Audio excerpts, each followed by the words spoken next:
So what if the vibe of a room isn't just a metaphor? Right. I mean, think about it for a second. Imagine walking into a crowded space. Like, before a single word is even spoken or a glance is exchanged, you feel this immediate, almost suffocating weight in the air. Oh, totally. Like you just want to turn right around and leave immediately. Exactly. Your instinct is just, nope, I'm out. But then contrast that with walking into a totally different room and feeling this electric lightness. Like you suddenly feel more awake, right? Yeah, you feel sharper, you feel highly capable just by simply stepping across the threshold. And, well, we usually write this off as, I don't know, mood or maybe subtle cues in body language. Subconscious stuff, yeah. Right. But today, we're doing a deep dive into the literal mechanics of positivity. Because what if you are physically walking into an invisible, measurable currency of energy? It's a huge shift in perspective. Yeah. Because we so often view human interaction purely through the lens of, like, sociology or psychology, you know? Yeah. We analyze the vocabulary people use or their micro-expressions or, the social hierarchy of a gathering. But we rarely pause to consider the sheer physics of connection. The physics of it. I love that phrase. Yeah, the concept that we are constantly engaged in this unseen mechanical exchange, it completely reframes the idea of a crowded room. It really does. It ceases to be just a gathering of individuals, right? Exactly. It becomes this collision of invisible, overlapping atmospheres. Overlapping atmospheres. So today we are dissecting this totally fascinating framework provided by a man named Osman. Right. He goes by the moniker the Blind Muslim Yogi, and he operates as an entrepreneur, an energy healer, and an advanced yoga and meditation teacher. He's got quite the background. Oh, absolutely. Oh. And his perspective blends these ancient esoteric concepts with incredibly pragmatic advice for, surviving and thriving in our modern era. Which is so needed right now. It really is. Yeah. But just to lay the administrative groundwork, before we get into the physics of his theories, we need to cover his disclaimer. He specifically directed us to his website, yogawellness786.com, and gave us a strict disclaimer to share with you. Important to get this out of the way. Yeah, exactly. So Osman's therapies and advice are based entirely on natural, ancient sciences. They're absolutely not a replacement for medical treatment. Right. So if you are dealing with a medical condition, you need to consult a qualified, licensed medical professional in your area. What's fascinating here is that Osman is not positioning his work in opposition to modern medicine. Yeah, that's a key distinction. Right. He is offering a complementary lens. He basically takes these foundational thousands of years old concepts regarding auric energy and seamlessly applies them to the reality of navigating the year 2025. It's wild to think about it like that. It is. It is the intersection of esoteric tradition and everyday practical utility. Okay, so let's start with the foundation of his entire philosophy. According to Osman, everyone possesses an energy field, right? An aura. Yes, an aura that extends far beyond the physical body. And he says that when a person is locked into a cycle of negative thinking, or if they're dealing with severe depression, this extended aura fundamentally changes its composition. It becomes negative. Exactly. It literally becomes negative. And because it extends outward, it physically influences anyone who happens to be standing in their vicinity. Right. Now, my initial thought when reading this was to compare it to a bad Wi-Fi router. Like, if I walk into a coffee shop with a bad router, my connection gets corrupted. I mean, that makes sense for a digital age comparison. Yeah, but it feels a bit passive, doesn't it? It sounds less like a digital broadcast and more like acoustic resonance. Acoustic resonance, that's good. Yeah, like if I strike a C-note tuning fork in a room, another C-note fork nearby starts vibrating without anyone even touching it. Oh, that acoustic resonance model captures the mechanics Osman is describing much more accurately. Okay, I think so. Definitely. Usually when people talk about picking up a vibe, they mean it figuratively. Like they're unconsciously observing someone's slouched posture or hearing a heavy sigh. Right, behavioral cues. Exactly. But Osman, drawing on his background as an energy healer, views this auric field as a literal physical extension of the nervous system. Pushing out into the space. Pushing out into the surrounding space. Yeah. So if your aura extends 2 or 3 feet outwards and you are sitting next to someone on a bus, You're literally mingling. yeah, your energy fields are actively, physically intermingling. That is, wow. Okay, so it is a mechanical transfer. I am not just getting annoyed because I hear someone complaining. No, My energy field is being actively overlapped and modulated by their frequency. you are swimming in the same unseen waters. Swimming in the same waters. I like that. And when you place yourself in the vicinity of highly positive, elevated individuals, their energy is literally interfacing with You yours. don't even need to speak to them. Not at all. Just existing within their extended acoustic resonance, to use your tuning fork analogy, forces your own frequency to begin adapting. That makes so much sense. Right. It explains why the feeling of being drained or invigorated can happen instantaneously. It's completely independent of verbal communication. Your respective fields are actively communicating and altering each other's bandwidth. Exactly. So if you're listening right now, I want you to think about your immediate physical environment, like literally right now. What frequency is your personal tuning fork broadcasting? Ah, that's a tough question to ask yourself. It is. And perhaps more importantly, what kind of resonance are you forcing your own receiver to absorb from the room you were sitting in? It definitely forces a harsh reevaluation of your office space. Or your living room? Or even your daily commute? Yeah, once you accept the premise that energy is actively contagious and transferable based purely on vicinity, it removes the mystery from personal potential. Contagious energy, yeah. It really does lead to a highly quantifiable way of measuring your future success. Wait, really? Quantifiable? Yeah, think about it. If you are constantly, involuntarily absorbing the energy of the people closest to you, then your trajectory is basically a mathematical certainty. Oh, man. Which brings us to the rule of 5. Exactly. Now, I know anyone who has read a business or self-help book in the last 20 years knows Jim Rohn's famous quote, right? Yeah, that you are the average of the 5 people you spend the most time with. Yes, we all know the trope. But here's where it gets really interesting. The insight here isn't the rule itself. It is Osman's explanation of the energetic mechanism behind the rule. Right, the how and the why. He introduces this incredibly stark mathematical approach. He states that if you want to know your financial worth, it is quite predictable. Just investigate the 5 people you connect with most frequently. And he uses the word predictable very deliberately. Yeah, he does. And what's wild is he doesn't limit this calculation to just a bank balance. He applies this predictability across the entire spectrum of human experience. So like everything. Everything. Your baseline positivity, your physical health, your mastery of a specific field, the energetic average of your 5 closest connections literally dictates your reality. It's funny because we often assume the rule of 5 works because of behavioral mimicking. You know, you see your friends working hard, so you work hard. Or they eat junk food, so you eat junk food. Exactly. Yeah.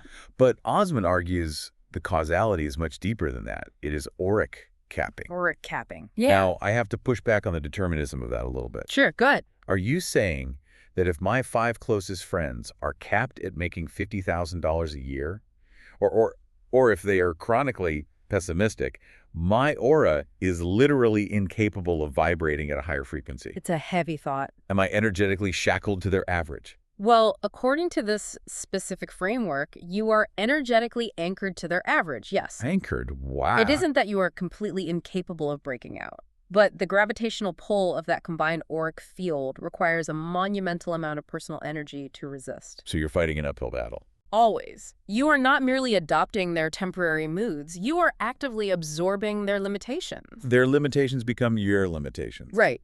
If their energy field hits a ceiling regarding financial abundance or emotional resilience, and your aura is intermingling with theirs daily, their ceiling functionally becomes your ceiling. Because you're spending all your energetic reserves just trying to maintain your baseline against their downward pull. Precisely. You're constantly playing defense. It is a brutally honest audit.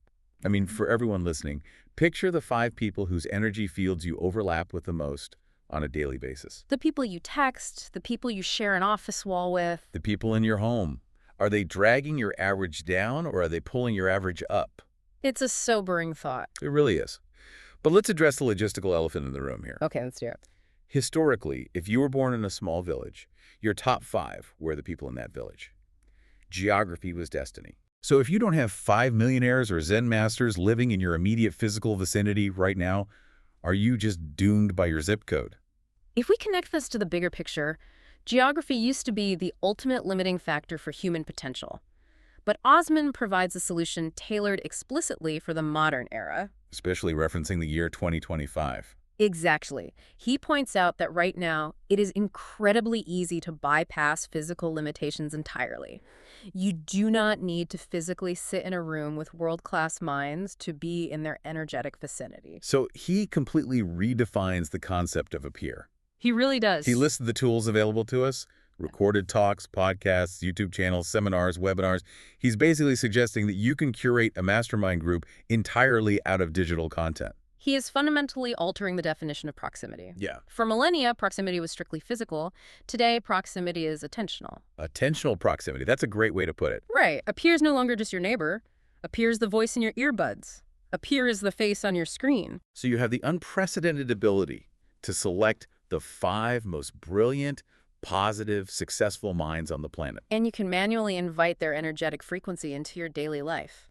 Okay, this sounds like the ultimate life hack, but we run into a major contradiction with standard self-help advice here. Oh, for sure we do. Because the typical advice, when you realize your immediate circle is dragging you down, is ruthless. It's cut toxic people out of your life, delete their numbers, move to a new city. Yeah, the standard advice demands a complete relational purge. But Osman explicitly advises against that.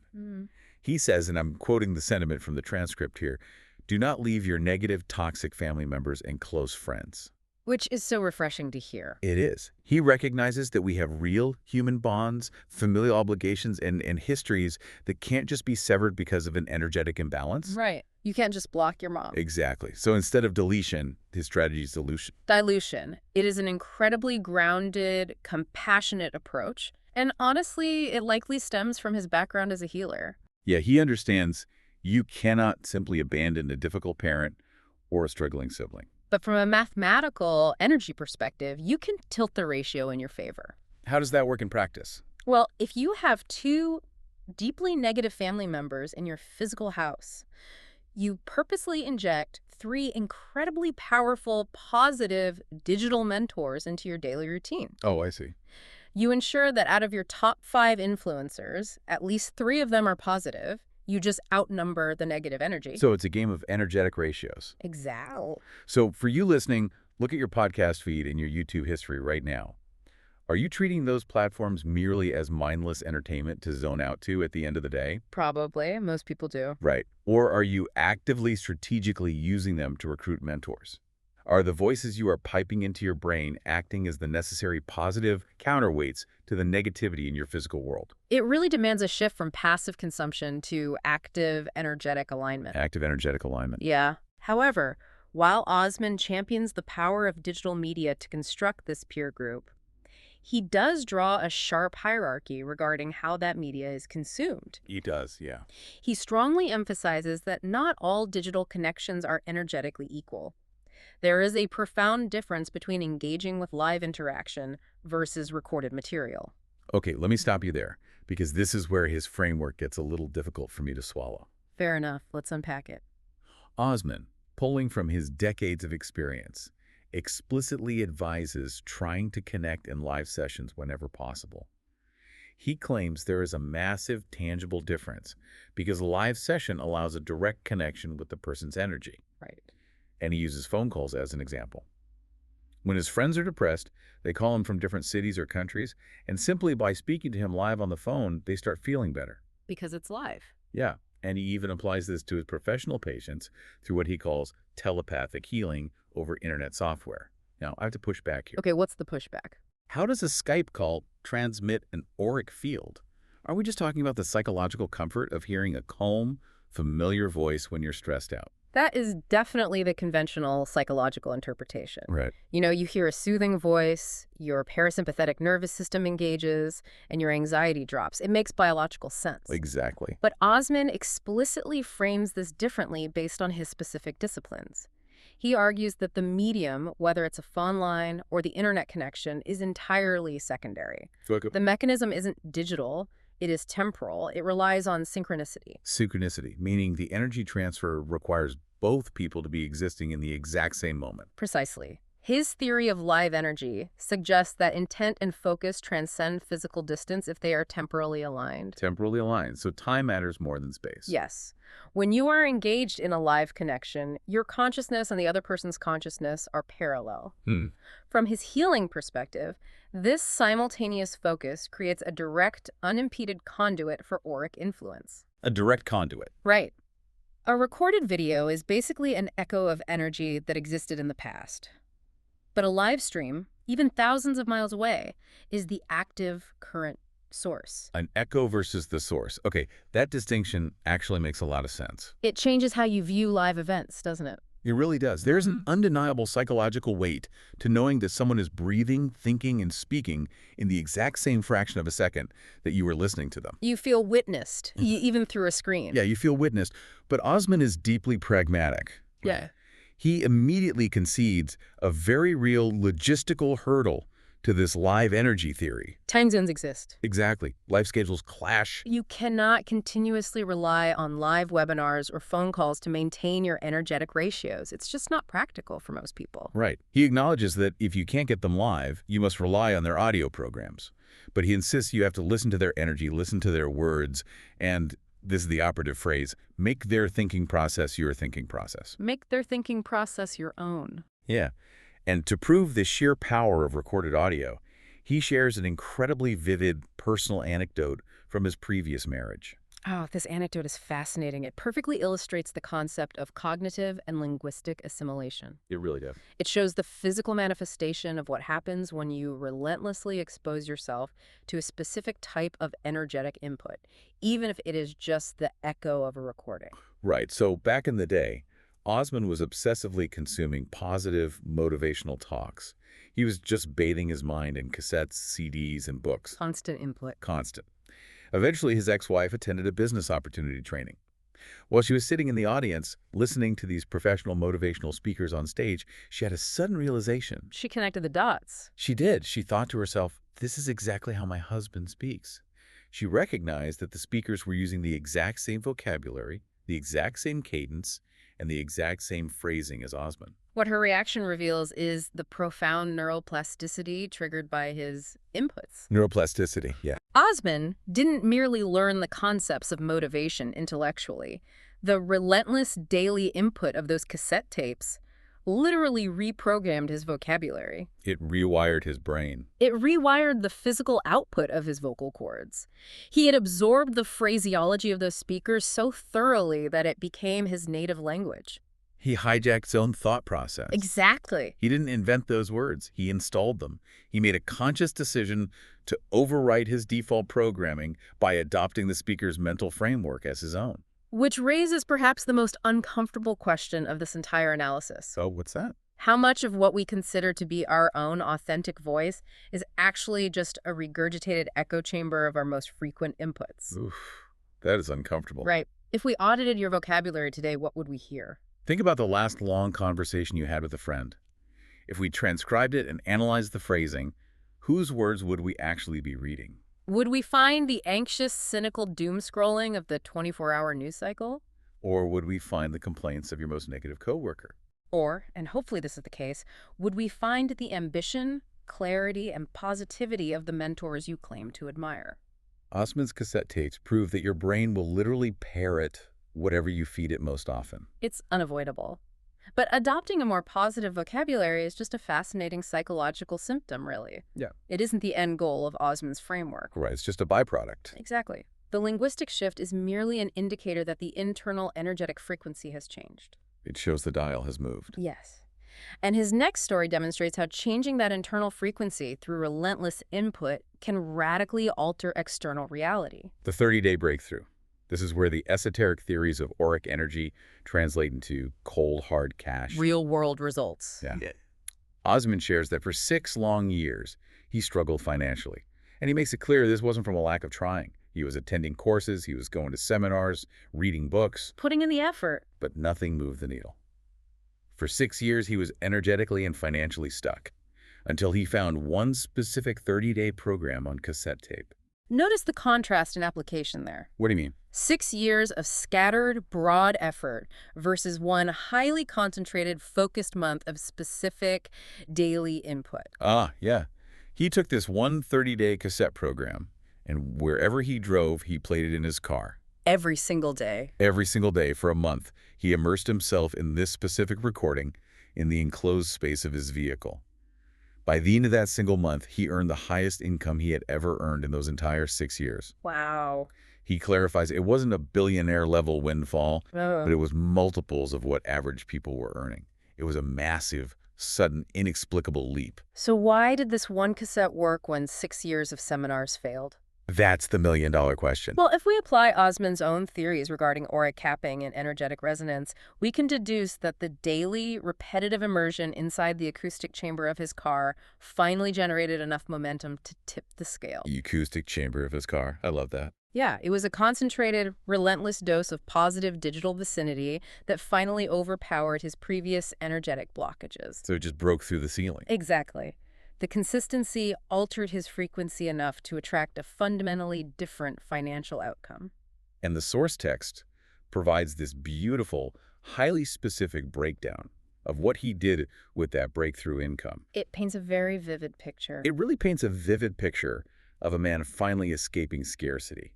First, he settled all his small, lingering debts, the electricity arrears, the rent payments. The basics. Yeah, he bought all the necessary food items his family needed.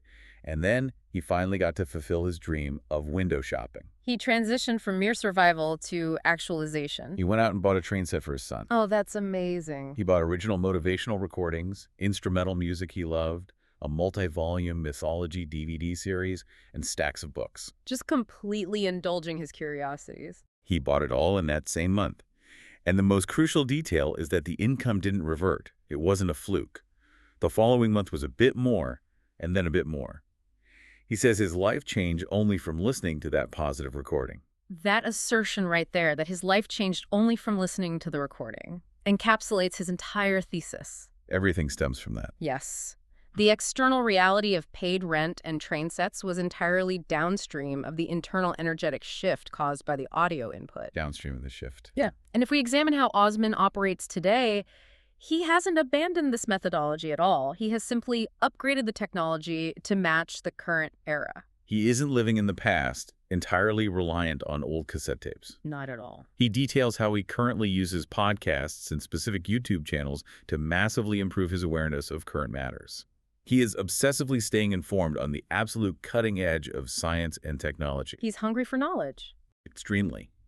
He specifically mentions following developments in AI, specifically ChatGPT, which he amusingly refers to as JGPT in the transcript, along with the latest research on nutrition, business strategies, and sleep statistics. This relentless pursuit of current knowledge is how he maintains his positive energetic momentum. Always pushing forward. Always. He leverages free, highly educational digital media to continuously elevate his baseline. And this practice leads him to a very profound and perhaps slightly isolating realization about interacting with the general public. Oh yeah, this comment really struck me. Osman notes that because he is constantly adopting these new advancements into his life, when he stops and talks to regular people, he feels like they're living in the dark ages. The Dark Ages. Yeah.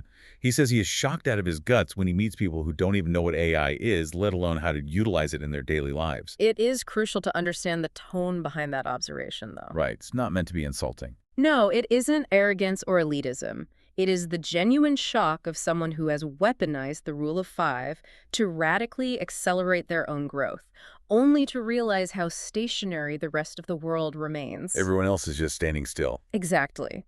When you curate a digital mastermind group consisting of the world's leading experts on artificial intelligence, biomechanics, and business strategy, your baseline of normal completely detaches from the average person's baseline. That makes total sense. You have energetically and intellectually exited the Dark Ages, while others remain bound by the limitations of their immediate physical vicinity. It must feel like stepping out of a time machine. I mean, if you are constantly piping the most cutting-edge, strategic, positive minds directly into your consciousness every single day, of course the casual conversations at the grocery store are going to feel like they belong in a different century. You have systematically engineered a different reality for yourself. He is utilizing the informational tools of 2025 to continuously rewrite his aura and expand his potential. It's just brilliant. It's a very proactive way to live. It really is. Well, this has been an incredibly dense journey through Osman's framework today. We covered a lot of ground. We did. We started with the very physics of your energy, the acoustic resonance of your aura, physically intermingling with the people around you. The unseen collision of atmospheres. Right, and we unpacked the brutal mathematics behind the rule of 5, realizing that we don't just mimic our friends, we actively adopt their energetic ceilings. We examined the modern solution to geographical limitations, too, bypassing physical proximity to curate a world-class digital mastermind. And we analyzed the profound difference between the synchronous conduit of live energy connection versus the echoes of recorded media. An important distinction to make. Absolutely. And we looked at the undeniable proof of this process in Osman's own life. We saw how relentlessly feeding his mind with positive recordings hijacked his vocabulary so completely that his own wife recognized the cadence of motivational speakers in his voice. Linguistic assimilation in action. Yes. And we saw how one 30-day program, listened to in a car, broke a 6-year financial drought, allowing him to clear his debts and buy that train set for his son. And perhaps most importantly, we must remember his compassionate caveat. You do not need to ruthlessly sever ties with your difficult family members to achieve this energetic shift. That's my favorite part of all this. You simply need to tilt the scales. You outnumber them with positive virtual mentors. Dilution is the ultimate solution to toxic proximity. Dilution is the solution. As we close out this deep dive, I want to leave you with a final thought to chew on long after the audio stops playing today. Something to really sit with. Osman proved beyond a shadow of doubt that the voices you listen to consistently will eventually become your own voice. The inputs strictly dictate the output. That's the science of it. So consider the voice inside your head right now. Yeah. The internal monologue narrating your daily life, judging your choices, and predicting your future. Okay. If you were to play a recording of your own internal monologue out loud right now, would you want that person in your top 5? What? Keep curating your inputs, keep tilting those scales, and we will catch you on the next deep dive. Thanks for joining us.